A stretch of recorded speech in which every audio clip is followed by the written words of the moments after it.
और भाजपा तमाम कोशिश करने के बावजूद भी राजस्थान में अपने चुनाव की मुहिम को उठा नहीं पा रही है। और वो इसलिए क्योंकि जनता जुड़ नहीं रही। आप पौने 5 साल गायब रहो, सदन के अंदर सदन के बाहर, लोगों की बात उठा ना पाओ, आपसी झगड़े में फंसे रहो, तो पब्लिक सब समझती है, जनता जुड़ नहीं रही। तो बाद में हम सब ने निर्णय लिया कि हम पूरी ताकत के साथ चुनावी मैदान में उतरेंगे और एकजुटता से चुनाव लड़ेंगे।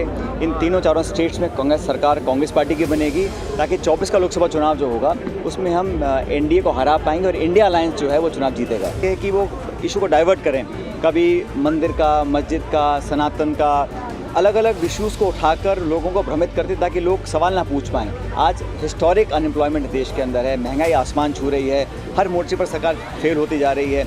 अब ये महिला आरक्षण बिल लेकर जो आए हैं, इसमें संशोधन की ज़रूरत क्या थी? जो बिल हमने पहले पास करवाया था राज्यसभा में, उसको पास करते। अब ये 6-7 साल आगे होगा, पहले जनगणना होगी, फिर परिसीमन होगा, फिर आरक्षण लागू होगा। तो इतनी पहले इसको करना सिर्फ वावाई लूटने का था। अगर सच में इंटेंशंस क्लियर होते और वो चाहते कि लागू करें तो अभी कर सकते थे। इसमें अड़चन क्या थी? लेकिन ये सब करते कुछ हैं और इनका मन कुछ और होता है। 2 दिन तक बहुत खुले माहौल में एक सकारात्मक चर्चा हुई और जो इलेक्शन गोइंग स्टेट्स हैं, राजस्थान में चुनाव 2 महीने के बाद है, मध्य प्रदेश में है, छत्तीसगढ़ में है और खुद तेलंगाना में है, तो वहाँ पर सभी सदस्यों ने इस पर चर्चा करी कि कैसे हम चुनाव जीतें। कर्नाटक और हिमाचल चुनाव जीतने के बाद कार्यकर्ताओं में उत्साह है और भाजपा तमाम कोशिश करने के बावजूद भी राजस्थान में अपने चुनाव की मुहिम को उठा नहीं पा रही है। और वो इसलिए क्योंकि जनता जुड़ नहीं रही। आप पौने 5 साल गायब रहो, सदन के अंदर सदन के बाहर, लोगों की बात उठा ना पाओ, आपसी झगड़े में फंसे रहो, तो पब्लिक सब समझती है, जनता जुड़ नहीं रही। तो हैदराबाद में हम सब ने निर्णय लिया कि हम पूरी ताकत के साथ चुनावी मैदान में उतरेंगे और एकजुटता से चुनाव लड़ेंगे। इन तीनों चारों स्टेट्स में कांग्रेस सरकार कांग्रेस पार्टी की बनेगी, ताकि 24 का लोकसभा चुनाव जो होगा उसमें हम एनडीए को हरा पाएंगे और इंडिया अलायंस जो है वो चुनाव जीतेगा। राजस्थान के अंदर किन मुद्दों के साथ आप जनता के बीच जाने वाले हैं? देखिए, हमारा जो परफॉर्मेंस है, और हम तो चैलेंज करते हैं कि भाजपा का 9 साल का केंद्र सरकार का परफॉर्मेंस और रिपोर्ट कार्ड और हमारी सरकार का काम और जो हमारी रिपोर्ट कार्ड है उसका आकलन कर लें, जनता निर्णय करेगी। बीजेपी कोशिश करती है कि वो इशू को डाइवर्ट करें, कभी मंदिर का, मस्जिद का, सनातन का, अलग अलग इश्यूज़ को उठाकर लोगों को भ्रमित करते ताकि लोग सवाल ना पूछ पाएँ। आज हिस्टोरिक अनएम्प्लॉयमेंट देश के अंदर है, महंगाई आसमान छू रही है, हर मोर्चे पर सरकार फेल होती जा रही है। अब ये महिला आरक्षण बिल लेकर जो आए हैं, इसमें संशोधन की ज़रूरत क्या थी? जो बिल हमने पहले पास करवाया था राज्यसभा में, उसको पास करते।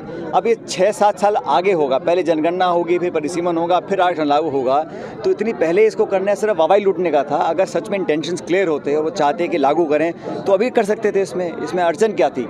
लेकिन ये सब करते कुछ हैं और इनका मन कुछ और होता है करने का। सर, क्या राजस्थान ठंडे बस्ते में चल गए चुनाव? इस विषय का जो स्पष्टीकरण है, जो सवाल जवाब है, वो अखिल भारतीय कांग्रेस कमेटी देगी, क्योंकि नोटिस एआईसीसी ने इशू किया था 1 साल पहले। उस पर क्या कार्रवाई हुई, नहीं हुई, क्यों नहीं हुई, कब करेंगे, इसका सवाल और जवाब जो है एआईसीसी देगी। तो वो तो पहले भी आए थे और पिछले चुनाव में भी कम प्रचार किया था क्या?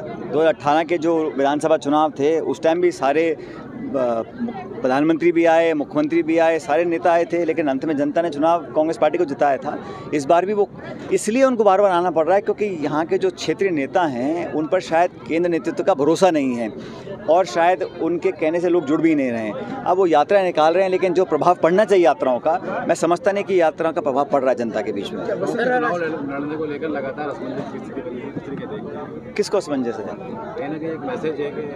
देखो, हमारी पार्टी में क्या है कि हर व्यक्ति, चाहे वो कितने बड़ा पद पर हो संगठन सरकार में, अंतिम निर्णय पार्टी एआईसीसी लेती है। कौन व्यक्ति क्या जिम्मेदारी निभाएगा, किस पद पर रहेगा, कहाँ से चुनाव लड़ेगा, और ये अंतिम निर्णय बहुत जल्द पार्टी ले लेगी, लिस्ट जारी करेंगे। मुझे लगता है कि अक्टूबर के महीने में कांग्रेस पार्टी की लिस्ट आ जाएगी, कौन कहाँ से चुनाव लड़ रहा है। लेकिन मैं तो हमेशा यही कहता हूँ कि जो मैं पिछली बार यहाँ से लड़ा था चुनाव टोंक से, लोगों ने ऐतिहासिक जीत कराई थी, तो मैंने ये आग्रह आज मतदाताओं से भी किया, लोगों से, कार्यकर्ताओं से कहा है कि पहले से ज़्यादा जीत यहाँ पर कांग्रेस पार्टी की हो। इसको लेकर मैं आश्वस्त हूँ। अब देखिए, वो तो उनका अंदरूनी मामला है, कौन यात्रा में आमंत्रित है, कौन नहीं है, किसकी फ़ोटो पोस्टर पे है, नहीं है, किसको क्या पद मिलेगा, ये उनका अंदरूनी मामला है। लेकिन मोटी बात ये है कि राजस्थान के लोग आज आहत महसूस करते हैं कि जो जमहूरियत में, लोकतंत्र में विपक्ष की भूमिका होती है, उसको निभाने में भाजपा पूरी तरह फेल रही है। सिर्फ आरोप लगाए हैं, उन्होंने धरातल पर जनता से जुड़ने का काम नहीं किया। अब किस नेता को वो अपने साथ रखते ही नहीं रखते, ये उनकी अपनी इच्छा है। मैंने कहा ना, इस तरह के सगुफे छोड़े जाते हैं ताकि लोगों का दिमाग डाइवर्ट हो जाए। अब विशेष सत्र बुलाया, पहले बताना चाहिए था, क्यों बुला रहे हैं? ऑल पार्टी मीटिंग होती। अब जब महिला आरक्षण विधेयक पर सभी दलों की आम राय है, तो ये लुका छुपी का खेल क्यों खेला गया? छुप कर रात में अनाउंस करना और ये सस्पेंस बना के रखना, विशेष सत्र बुलाना, इस तरह के शगुफे छोड़ देना, ये भाजपा की पुरानी आदत है। हम तो मुद्दे की बात करते हैं, विकास की, नौजवान की, महंगाई की, डेवलपमेंट की। वो इशू भाजपा चर्चा नहीं कर सकती क्योंकि रिपोर्ट कार्ड खाली है केंद्र सरकार की। और राजस्थान में भी भाजपा, मैं समझता हूँ, मुद्दाहीन है, सिर्फ सत्ता हासिल करने के लिए लोगों के बीच में जा रहे हैं। टोंक से चुनाव लड़ने के लिए आपका दिल क्या कहता है? मेरा दिल ये कहता है कि यहाँ टोंक से कांग्रेस पार्टी की पहले से ज़्यादा बड़ी जीत होगी। हमारी सरकार, कांग्रेस पार्टी की सरकार बनेगी और जनता का जो आशीर्वाद है मुझे वो पहले से ज़्यादा मिलेगा।